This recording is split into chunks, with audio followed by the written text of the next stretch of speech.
Водоташты да говоришь? Откана, сырткы даараткана, анан көмүрканада. Бирок мектептин сырткы дааратканасы ичинде канализациясы бар. Бар, албетте бар. Ичинде ар бир этажда, ар бир блогунда современный жаңы азыр ошол ичине киргенде да көрөбүз, бүт бар. Бул жалпы территориясы мына өзүңөр көрүп аткандай футбол аянтчасы, баскетбол, волейбол деп ар бир спорттун түрлөрү боюнча кенен убагында жер калтырылган экен. Ошол проект боюнча жасалып атат. Мектептин тегерегиндеги жашыл болчу аянтчалары дагы уже ишке берилип, мына бул жерде уже күндө эртең менен түштө бир маал Бишкек Зеленхоз муниципалдык ишканасынын атайын жанагы сугаруу машинелери келип, муну сугарып кетип атат.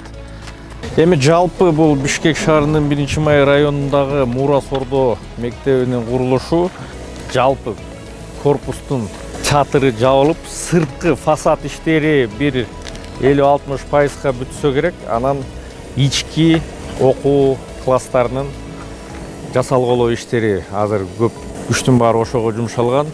Бул өзүңөр көргөндөй мындай 3 этаж, 3 кабаттуу мектеп. А жалпы жонунан бул жерде канча окуучуга ылайыкталган мектеп? Бул 660 орундуу мектеп болуп салынып атат. Бирок биздеги маалымат боюнча ушул Мурас Ордо конушундагы бүгүнкү суроо талап бир 2000ге жакын бала суроо талап ушул жерде бар экен да. Азыркы учурда ушул жердеги жашоочулардын балдары ушул жакынкы Озерный айылындагы мектепке барып келип окушат экен. Анан мүмкүнчүлүгү барлар албетте машинеси менен андан алыскы шаарга чейин ташып барып келип окуткандар бар экен. Бирок негизги бөлүгү ушул кошуна болгон Аламедин районунун Озерный айылында окушат. Негизги көйгөйлөрдүн бири башында ремонт башталганда дагы жер астындагы суулар дренаж маселеси чыккан. Өзүңөр көрүп тургандай бул оң тараптагы ошол жалпы дренаж системасынын мындайча айтканда вентиляциясы жасалып, жерди дагы кургактоо иштери жүргүзүлгөн да.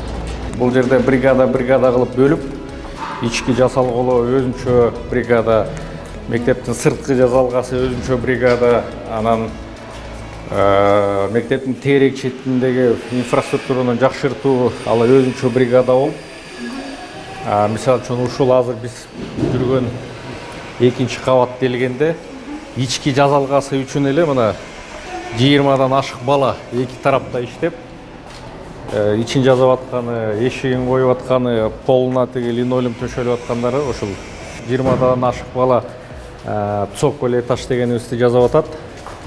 Анан благоустройстводо дагы ошол бир 10 чакты кишибиз.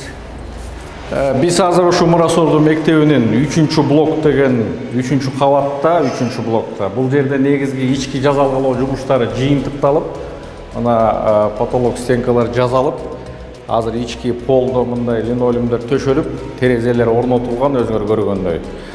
Жылытуу системасы коюлган.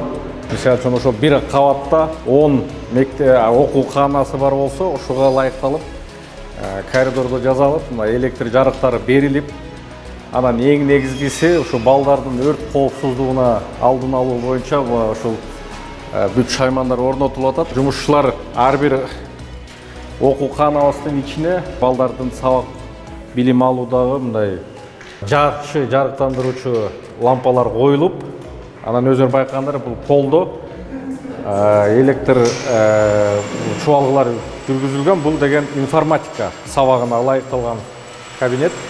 Жалпы 3-чү кабатта 22 окуукана бар. Ошо 22 окуукананын эшиктери орнотулуп, ички жасалгылоо иштери жасалып, полуна линолеум төшөлдү.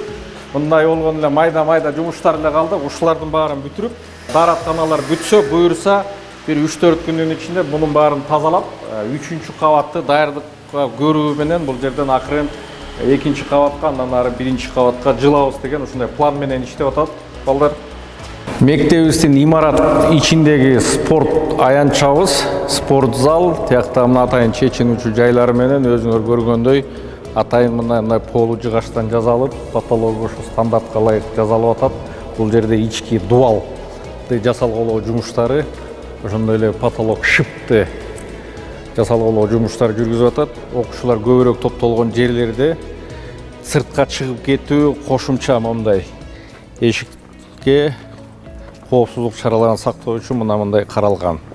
Эң негизгиси бул жаңы конуштагы саркынды суу маселеси. Бул эми жалпы центральный борбордоштурган канализацияларга кошулган бул жерде жоктугуна байланыштуу өзүнчө мындай автономдук тазалоо очистной сооружение деп коебуз. Ошо бул жердеги саркынды сууну тазалай турган мына атайын очистной сооружение бул негизги өзөгү ушул жерде болот.